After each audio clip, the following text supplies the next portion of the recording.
Zenj TV, tujivunie nyumbani.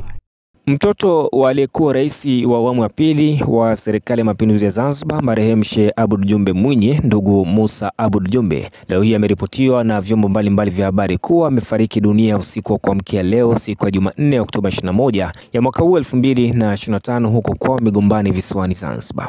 Marehemu Musa Aboud Jumbe za uhai wake aliwahi kuhudumu kama mkurugenzi wa idara ya uvuvi Zanzibar kabla ya kutanguliwa na rais wa awamu ya 8 Dr. Hussein Ali Mwinyi. Na mnamo mwaka 2020 ni kwamba Musa Aboud Jumbe alijitokeza kuchukua fomu ya kuwania uteuzi wa chama chake kwa ajili ya kugombea nafasi ya urais wa Zanzibar, lakini hata hivyo hakufanikiwa kupitishwa na Jumbe. Na taarifa kutoka kwa ndugu wa karibu wa familia zinasema kwamba marehemu Musa Aboud Jumbe anatarajiwa kuzikwa leo hii majira ya saa 10 za alasiri huko nyumbani kwao Migombani visiwani Zanzibar. Na kwa mwendelezo wa taarifa kuhusiana na msiba huu pamoja na taratibu za maziko, endelea kuifuatilia Zenj Online TV, lakini pia endelea kuifuatilia Zenj FM Radio kwa ajili ya kufahamu mengi zaidi ambayo yataendelea kujiri kuhusiana na msiba huu.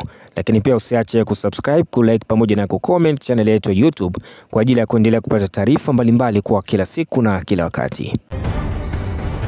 Zenj TV, tujivunie nyumbani.